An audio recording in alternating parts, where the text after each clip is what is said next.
on the 10 mental thought processes of leadership. Number 2, winning is necessary. It's not an option. It's not a maybe. Winning is absolutely necessary. And I'm going to use a lot of sports metaphors in this one because this is important to me long term. It's so important to understand how important winning is because I think that a lot of leaders, you undercut it or you sweep it under the rug because you don't realize the value of winning. But leadership and winning is like food for a human. You can go a short amount of time without food, but you can't go forever. And as the longer you go, the harder it becomes. And you got about 30 days of no food, 45 days of no food before you start to have to say, okay, body's starting to shut down. Leadership is starting to shut down without the food of winning because when you lose, your leadership is questioned, is doubted, and is undermined. And most people don't understand that it's their losing that's creating the negative environment in their organization. Their organization, they might have some dissension happening in their organization. People might be rising up to overthrow them. It sounds like an emperor, right? But people might be rising up to take this person's leadership crown because you haven't led their team to victory. I love Michael Jordan for this because Michael Jordan, if you ever watched him play, he was probably one of the only players in the world who you just knew that he was going to take his team to victory. He just had the mindset that no matter what happened, I'm going to win. No matter what happens, I'm going to kick down every brick wall. I'm going to knock down every pillar in my way. I'm going to remove the competition because we must win. And the people around him believe that when Michael Jordan said, look guys, we're winning this game, they galvanized around him. They said, whoa, this guy is serious. We're going to win. We know him. He's built up enough equity with us, respect enough for us to say, he's got it. If we do what he says, we're going to get to the next. We're going to win. When you have that mentality like Michael Jordan had that playoff series, if you remember, he was playing the Utah Jazz and he was sick. He's sick with the flu and he could barely walk, but he galvanized all of the strength inside of him and he rose it up and he said, you know what, team? We've got to win. We've got to win. And they did everything in their power. And he did everything in his power. And everybody got around him and gave him everything they could because they understood that winning was a necessity. And when you have the understanding that winning is a necessity, it's not a maybe. It's not a this is pretty cool if we win. It's not, hey, it would be nice if we got our team to victory. No, winning is necessary in leadership. Absolutely necessary. So let's talk about the 5 pillars of winning because there are 5 pillars of winning. And the first pillar, losing, unacceptable. Losing is unacceptable. You have to have the mindset as a leader. Your thought process should be that no matter what happens, we have to win. No matter what situations and circumstances and trials and tribulations is in our way, we have to win. We can't lose. We have no choice. Winning is a must. Losing is unacceptable because some leaders, they have the mindset of, well, if we win, that'll be great. But if we lose, okay, we live to fight another day. Leaders are not thinking like that. Now they understand that if we lose, we have another chance to fight. But they don't want to lose. They have no thought in their mind about losing. They said, look, losing is unacceptable. And even if they do lose, they're not happy about it. I mean, I see so many times where leaders, they lose and they're okay, they're still smiling. And no matter what, your mindset is always going to bleed into the mindset of your people. And if you lose and you don't get to the level of success that you planned for, look, at some point in time, you're happy about it or you're okay with it, at some point in time, your leaders and the people who are following you are going to say, well, I guess it's not that big of a deal. We lost, but hey, we're still here. We can try again next time. And that mentality will continue to go and people will be, try again next time. And man, we just got it. And at some point in time, people are not going to be giving their all to winning. And if you're seeing this in your organization, if you're seeing people that are saying, let's go for it, but then they're not giving their all, what happened is they've lost so many times and it's been okay to lose, that because it's been okay, people haven't been given a full effort. So if you have people that are not giving a full effort, most likely what happened is go back to the leader and say, have I made losing acceptable? Because if you made losing acceptable, then your people will have that mentality and they won't give it their all. But when you have losing as unacceptable, the people on Michael Jordan's team, you think that he would allow them to not give their all? No, because they know he's not playing. He wants to win. He has no thought in his mind about losing. So his goal, whatever that goal may be, he's going after it with all reckless abandon, and you have to as well. What's number 2? Passion is unquenchable. Now, you might see me here and you might like, look, this guy is passionate about it. He's excited, and I am. I mean, to be honest, I know what these things can, I know if you master these 10 things, how much it can change your leadership. I know that if you put the process in place and do the things necessary, your leadership can go to another level, which means your life can go to another level, your business can go to another level, your parenting can go to another level, your marriage can go to another level, your spirituality and your spirituality organizations can go to another level. Whatever you're doing, your nonprofit organizations can go. It doesn't matter what you're doing. Leadership is necessary in some people say, well, I'm not a leader. You are a leader. No matter what you do, somebody's following.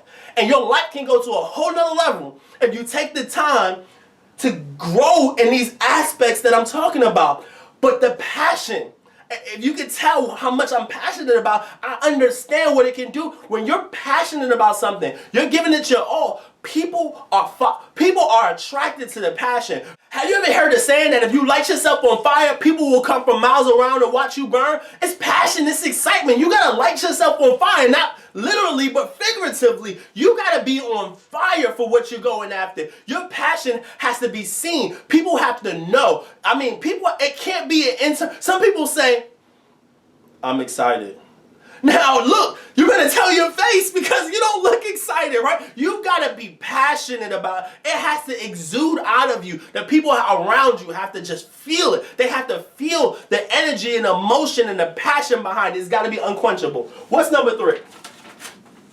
Quitting is unthinkable. Unthinkable. Look, if you have a mentality of quitting is an option, then quitting will be an option, not just for you, but for everybody underneath you. Everybody who's following you. Every person that, whether it's be your child, and you tell them all of the time that you don't quit, baby, you don't quit, but then you quit. I mean, quitting has to be unthinkable. You have to, meaning it doesn't even go into your thought process of giving up. Or you fight to the last minute, to the last second, to the last hour. They always say till the fat lady sings. I don't know if I want to call her fat, but whoever, till the last gong is rung, I'm going to continue to fight. There's no quit in me. You have to have that idea as a leader. And here's the difference. Let me help you understand something, because some people don't get this. Sometimes you have to pivot. Now, a pivot is not a quit. Because a lot of times people say, well, if I'm going on this path, and this path is not working for me, but I'm not supposed to quit. No, you shift. If it's not working, you have to shift your approach. But just because you shift your approach doesn't mean you quit. Let me give you a famous example of that. There's a company called Odeo. Have you ever heard of it? Probably not. But have you ever heard of Twitter? See, Twitter and Odeo is the same company with a different process because they decided to pivot. What Odeo was doing, it was okay, it was cool, but it wasn't hitting the market the way they thought it should. So they made a decision and they said, look, we can continue to go down this path, or we can pivot, take the best things that we have here and turn it into another product, and that's how Twitter was born. Now, you might say, well, did you quit on Odeo? No, you didn't quit on. You pivoted because you knew that going down this direction wasn't creating success. So you said, hey, let me pivot. See, when you quitting is, I gave up on my goal. Now, if the goal was to create a successful company, pivoting didn't give up the goal. If your goal is to become a millionaire, your goal is to become a great parent, if one way is not working for you, you don't continue to go down that one way and say, all right, I can't quit. No, that's silly, right? It's not about quitting direction. It's not about quitting strategy. It's about quitting on the actual goal itself. That has to be an unthinkable situation where you don't have any idea or any desire to quit whatsoever. That's when your team and the people around you will have 100% commitment to the goal, and you have to have it, right? Number 4, commitment Unquestionable. That's the last thing I just talked about. It's gotta be unquestionable. Like, you don't question your commitment. Your team doesn't question your commitment. They know that regardless of what happens, you're not gonna quit. You're going to have the passion. Losing is unacceptable, and you're not going to quit. You're in it for the long haul. You're going to do whatever is necessary in order to take your team to glory. You're going to do whatever is necessary in order to take your organization to glory. You're going to do whatever is necessary. You're not going to quit on your family. You're not going to quit on your marriage. You're not going to quit on your kids. You're committed to them. You're committed to getting it to the next level. You're not just that you're not going to quit, but you're committed, that you're locked in, that you're committed not just to staying there, but to growing in it, becoming better in it. You're committed to the growth process of whatever that goal is. You gotta be committed. And number 5, victory is inevitable. When you have these 5 mindsets, these 5 pillars, then pillar number 5 is inevitable. Winning is necessary, but when you have the mindset that losing is unacceptable, passion is unquenchable, quitting is unthinkable, commitment is unquestionable, victory is inevitable.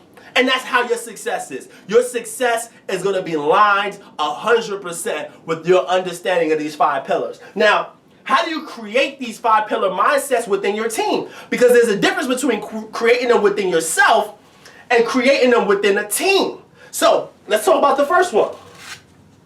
Creating it with the team. Aligned vision. You've got to have your team have an aligned vision. So many times we have teams where you have one person that's trying to do this thing, and another person that's trying to do this thing, and another leader that's trying to do this thing, and another leader that's trying to do this thing. Now, if you have that happening in your organization, what's happening is you got to go back to the last page, the number 1. They don't have respect. You haven't increased your informational equity enough to allow them to walk in the direction that you've called them to walk in. Because if you set up a vision for them, and I'm going to talk about this in a couple other future episodes about vision and having the right vision and how to align that vision with your team. But if you have a vision, you've got to have everybody buy in. It's got to be a one band, one sound. And let's go back to sports. And I'm going to be using sports analogies a lot because it connects so much with leadership. But if you go back to sports, if you have a coach and the coach says, hey guys, this is how we're going to win. We're going to play fast. And everybody's going to just go up and down the court fast. We're not going to slow down the ball. We're going to move fast, right? That's the vision. So what if one person on the team says, hey, but I want to go slow. I don't have enough speed and endurance to go fast, so I'm going to go slow. And another person on the team says, well, if he's going to go slow, I'm going to go medium pace. And if the other person on the team say, hey, coach said go fast, so I'm going to go fast. And you got everybody going fast, slow, medium pace, and everybody's going, but nobody's doing the actual vision. So you got to have an aligned vision. People have to see and believe that one vision. They have to have that one band, one sound mentality. What's number 2? Everybody has to play their part. Let's go back to the basketball analogy. If you have, let's say, on a team, you've got 5 players on the court. You got the center, the power forward, the shooting guard, the point guard, and the small forward. And all 5 of those people, usually, let's say the point guard, he's the guy who dribbles the ball up the court. And then you have the center, he's the big guy who's closer to the basket.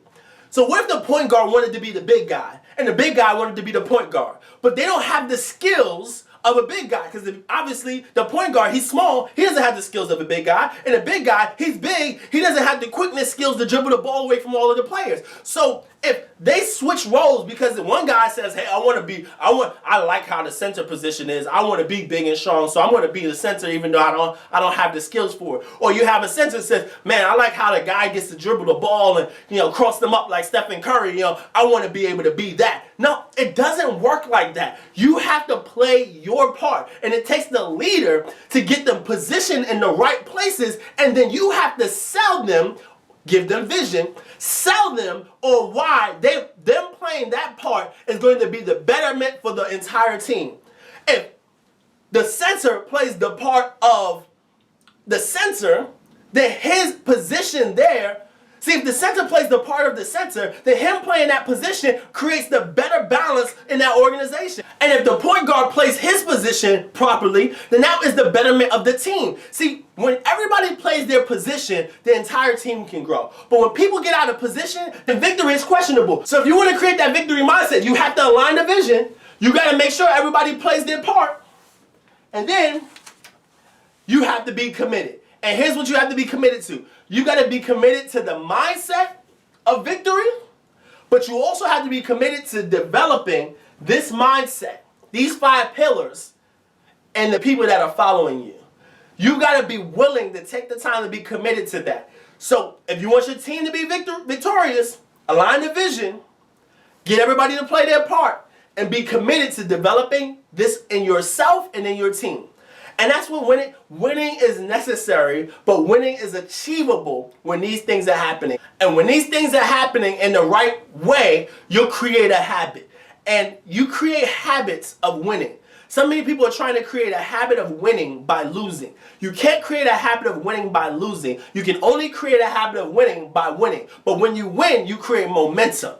And when you create momentum, what some people call Big Mo, when you create momentum, then your success breeds more success. And that success breeds more success. And that success breeds more success. And the more success you have, the more mo you have, the more big mo, the more momentum you have in your organization, in your family, in your parenting, in any area of life that you have, you'll create success by creating success. And it sounds simple, but it's very necessary to create a winning atmosphere, a winning mindset, and it's very necessary to make victory inevitable. So winning is necessary.